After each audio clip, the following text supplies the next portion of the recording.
Now, the Three Martini Lunch with Greg Corombos and Jim Garrity. And welcome, everyone, to the Friday edition of the Three Martini Lunch. David French of National Review is in for Jim Garrity today, who hopefully is not having trouble navigating the airways of the United States on his way out west. The air traffic controllers are deciding to have a little fun with the passengers today due to their frustration with the government shutdown. Hopefully Jim gets out there soon.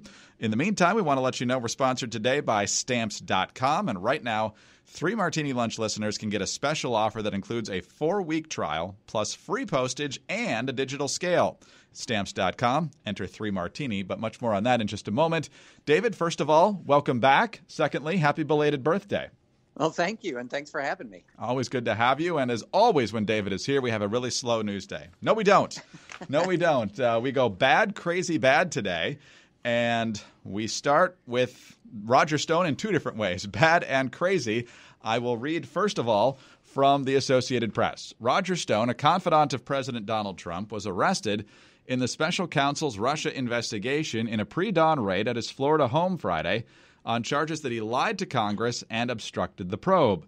The 7-count indictment against Stone, a self-proclaimed dirty trickster, is the first criminal case in months from special counsel Robert Mueller. It provides the most detail to date about how Trump campaign associates in the summer of 2016 were actively seeking to politically benefit from the release of hacked material damaging to Hillary Clinton's campaign. It alleges that unnamed senior Trump campaign officials contacted Stone to ask when stolen emails relating to Clinton might be disclosed. The indictment does not charge Stone with conspiring with WikiLeaks, the anti-secrecy website, that's generous, that published the emails, or with the Russian officers Mueller says hacked them. Instead, it accuses him of witness tampering, obstruction, and false statements about his interactions related to the WikiLeaks release. Some of those false statements were made to the House Intelligence Committee, prosecutors allege. So, David, we're divvying this up, as I said, into bad and crazy. And as the point you're making clear this morning is that this is really bad for the president because there's closer ties between WikiLeaks and the Trump campaign than we knew until today. Well, yeah, I don't know if it's really bad. It's just not. It's bad. It's definitely not good. So we knew most of what the indictment contained regarding Roger Stone's efforts to contact WikiLeaks already, because of Jerome Corsi. You remember him, the former WorldNet Daily guy who Yes. Worked later for InfoWars, who had worked with Roger Stone to try to contact WikiLeaks. He had released a draft statement of offense against him that detailed a lot of this stuff already. So we knew that the power duo of Stone and Corsi were trying their hardest to establish routine communications with Julian Assange at WikiLeaks so that they could know in advance what was coming and communicate that back apparently to the Trump campaign. So that stuff was known, that Stone and Corsi were trying to communicate with Assange. The interesting revelation in the indictment is there's now an allegation that a high-ranking Trump campaign official was directed to contact Roger Stone. Now, who directed a high-ranking campaign official to contact Roger Stone? The indictment does not say. But what is clear from the indictment is that the special counsel believes that Stone was in regular contact with Trump operatives or Trump campaign officials, including at least one high-ranking official. And so that means that the Roger Stone, Jerome Corsi tag team of trying to reach Julian Assange was, you can't say directed because they didn't work for the campaign, but there was communication with the campaign. So this puts Stone much closer to the campaign itself than a lot of people thought, because he actually left the campaign in 2015 in any sort of formal capacity. But if there are senior campaign officials directing him to reach out to WikiLeaks or asking him to reach out to WikiLeaks, then, it paints a different picture about the Trump operation.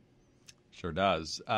David, so what do you make as a lawyer about the fact that Roger Stone is not actually charged with conspiring with WikiLeaks? How significant is that? Yeah, so there's the legal aspect of this and there's the counterintelligence aspect of this. So the legal aspect is, look, the attempt to obtain information from WikiLeaks, unless I'm missing a clearly applicable statute, is not a crime. The attempt to gain information is not a crime. So and there's no indication that Stone was involved in the actual hacking. The hacking was definitely a crime. The obtaining of information from the hacker, it's less clear how that would be criminal, or from someone affiliated with or cooperating with the hacker. So that is, I think that aspect of it does not surprise me that he would not be charged for reaching out to WikiLeaks. Now, there's a counterintelligence aspect of this, though, that a lot of people miss. So it's becoming increasingly clear that there were far more contacts between the Trump campaign and Russians than we were led to believe. Far more. And that the Trump campaign, including Donald Trump himself, lied about all of this publicly. Now, the problem is, if you're a hostile foreign power and the Trump campaign has had contacts with you, and you sit there watching all of these people lie very publicly and emphatically about them, including under oath, then what do you have? You have leverage. You have the information that they're actively trying to conceal from the American people. That's a problem. That's a problem. So that's why, we can't forget that all of this, there's a criminal aspect of this and there's a counterintelligence aspect of this. We'll get to the crazy in just a moment, but where does this new set of facts naturally lead the investigation, do you think? Well, somebody asked me on a radio interview just before the podcast, is Roger Stone G. Gordon Liddy, or is Roger Stone John Dean? In other words, does Roger Stone sort of double down in his combativeness, or is he John Dean, and does he turn on the Trump campaign? I think he's probably much more G. Gordon Liddy than John Dean. I don't think Roger Stone is going to cooperate. I mean, in fact, this kind of leaks into the crazy part of it. But if you read the indictment, you get a real sense of how Roger Stone views himself as some sort of nasty enforcer. So how this indictment helps Mueller further crack his case, I don't know. I don't know that it necessarily will. I don't know. But, there's nothing like the prospect of prison time to focus the mind. But we'll see. Well, as all this sordid material plays out, you might want to just take a break for a moment, write your mom or your grandma a letter, and just cleanse the palate from all that's going on in this investigation. We'll get to the crazy part in just a moment. But first, we want to tell you about the great offer for your small business with Stamps.com. Postage rates have gone up again. You know that. We talked about it earlier in the week. Thankfully, Stamps.com can ease the pain with big discounts off post office retail rates. With Stamps.com, you save 5 cents off every first-class stamp and up to 40% off priority mail. That kind of savings really adds up, especially for small businesses.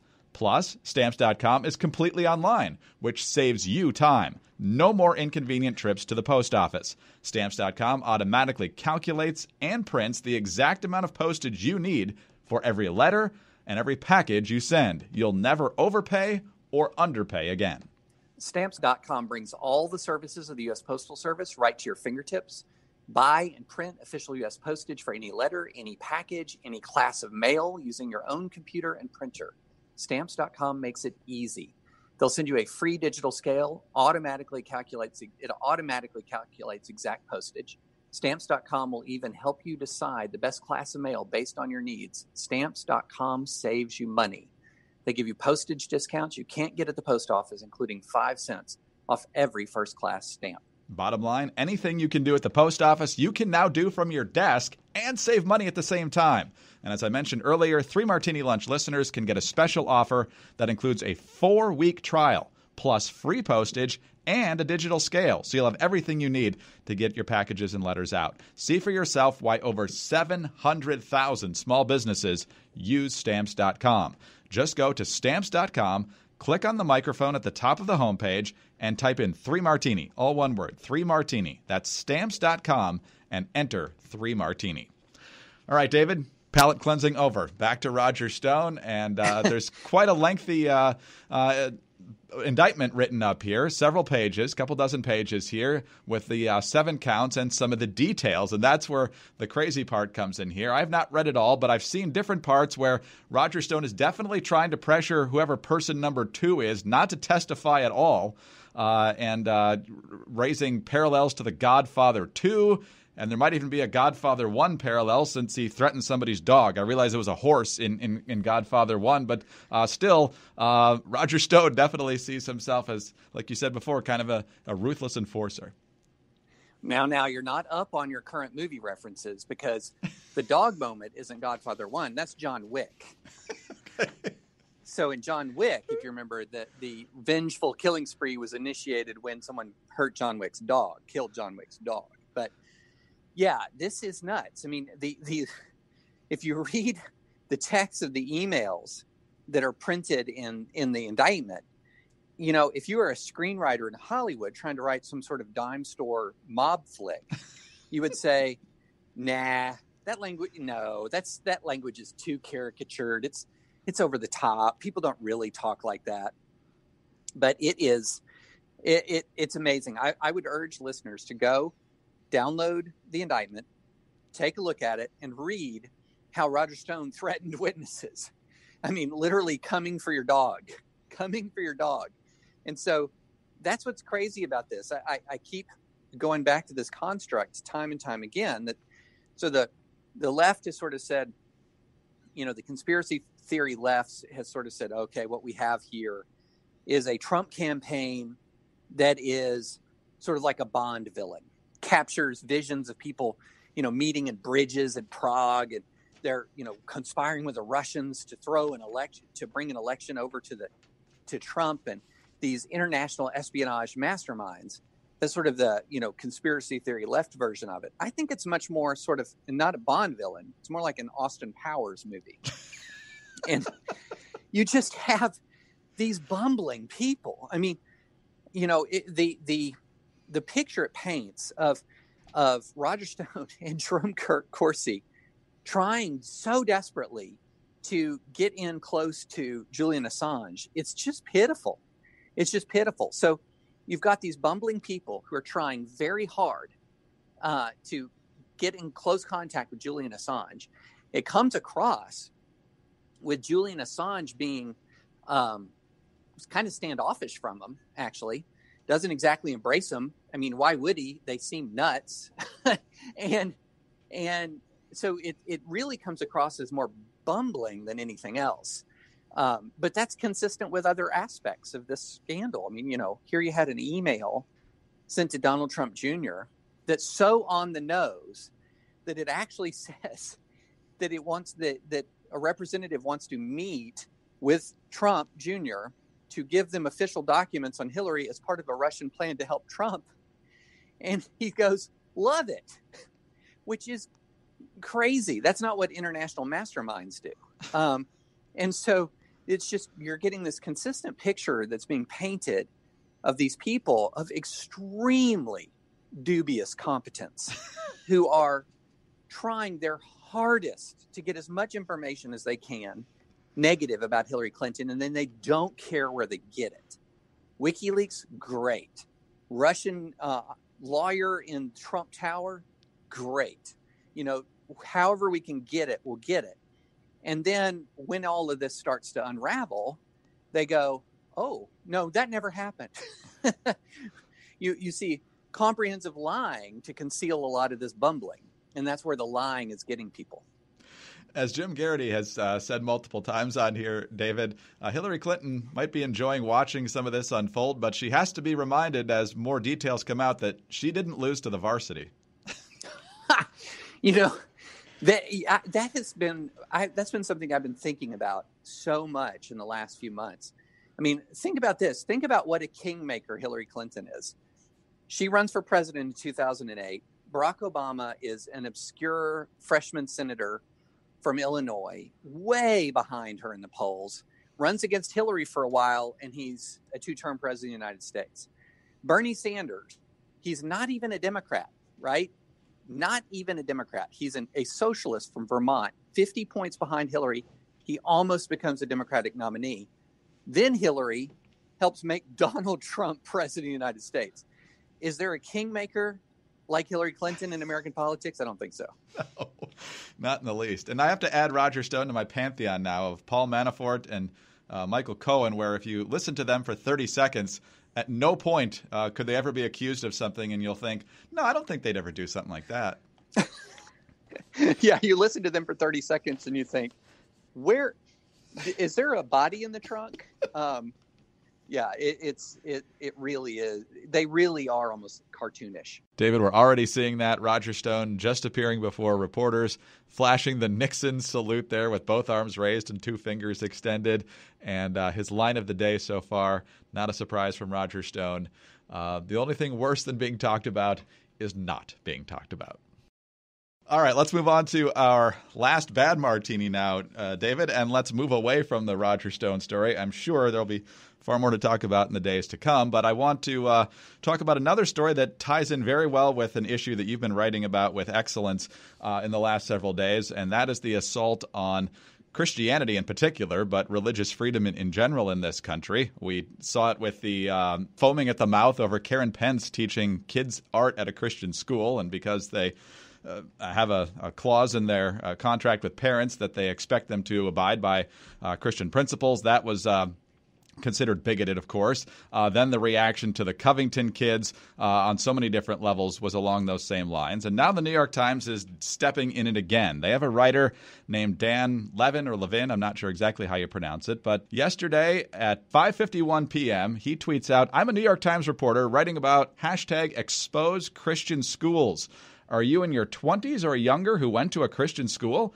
I'd like to hear about your experience and its impact on your life. Please DM me," meaning direct message. So he gets a lot of blowback on this, a lot of people explaining how they had a great experience at their Christian school. And so today he writes, "I write about American youth." And the hashtag expose Christian schools, which I didn't create, went viral in recent days. I'm writing about the response to it and want to hear about all experiences, including positive stories and impact about your time in school.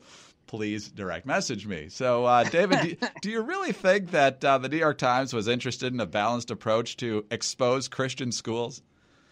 No. I mean, so the genesis of this actually comes directly as a result of the Karen Pence controversy, which was absurd. You know, a Christian woman working part-time at a Christian ministry. How dare she? So it's absurd. I was on MSNBC, and I was asked while on MSNBC, because I said, I've been on the chairman of the school board of a Christian school. I went to a Christian college. My kids for years went to Christian school. And the host asked me, like, how can you raise kids to not discriminate if they go to Christian schools? Oh, my gosh. And so I responded, and I said, my kids, love people.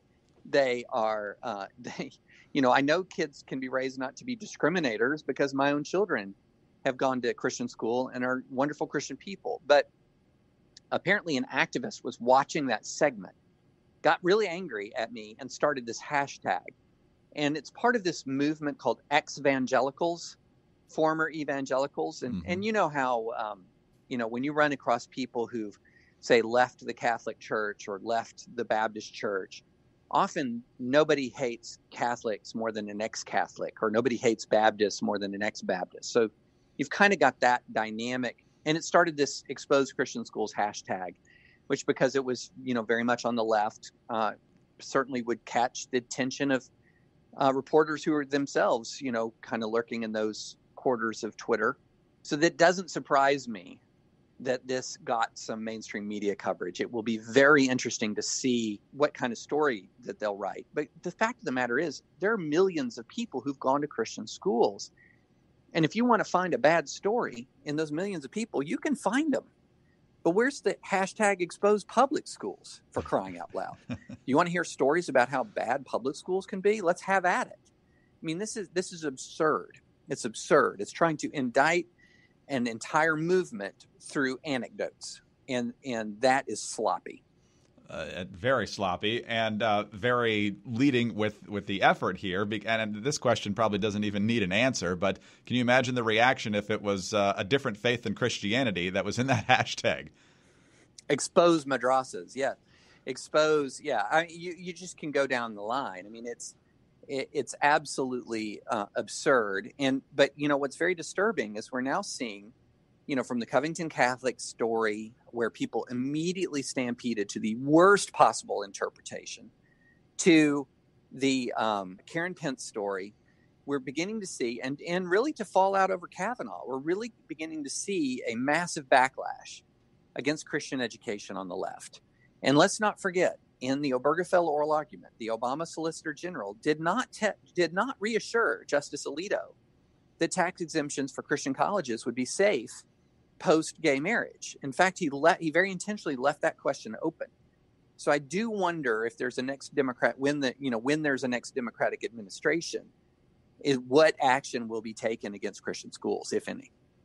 Can the two coexist, David? As long as the LGBT agenda is advancing, it obviously didn't stop with the Obergefell decision. It's continued on to issues like we've just discussed today, as well as Jack Phillips out in Colorado and so many other things. And people having the freedom to believe what the Bible teaches. How does this eventually clash and resolve? We can coexist. I mean, our nation is set up from its inception for people who have fundamentally different worldviews to coexist. I mean, that's why we have a Bill of Rights. That's why we place certain rights beyond the reach of the majority of the government. So can we coexist? In theory, absolutely. It should be not all that difficult. I mean, after all, there used to be a time when, say, Presbyterians and Catholics would be shooting each other all the time, hacking each other to death in the wars of religion. And, if you ask somebody that, can Catholics and Presbyterians, Catholics and Reformation Protestants coexist? A lot of people would have said, heck no. But now, of course we can. I mean, we're allied on so many things. So, yeah, even ancient enemies can coexist. And the founders set up a country designed from the ground up for people with different views to coexist. The question is, will we continue to embrace the vision of the founders? If so, we're fine. If not, we've got real trouble. Well, on that cheerful note, David, we always appreciate you filling in. Thanks for your great analysis as always. Have a good weekend. We'll talk soon. Well, thank you. And we did give truth in advertising. It was bad, crazy, bad today. So. Yes. There's no dispute in the categories today. That's for sure. That's right. David French of National Review in for Jim Garrity today. I'm Greg Corombos of Radio America. Thanks for being with us. And remember, again, if you want to get that special offer from Stamps.com, the 4-week trial plus free postage and a digital scale, Stamps.com. Click on the microphone at the top of the homepage and type in 3 Martini. And tune in Monday for the next 3 Martini Lunch.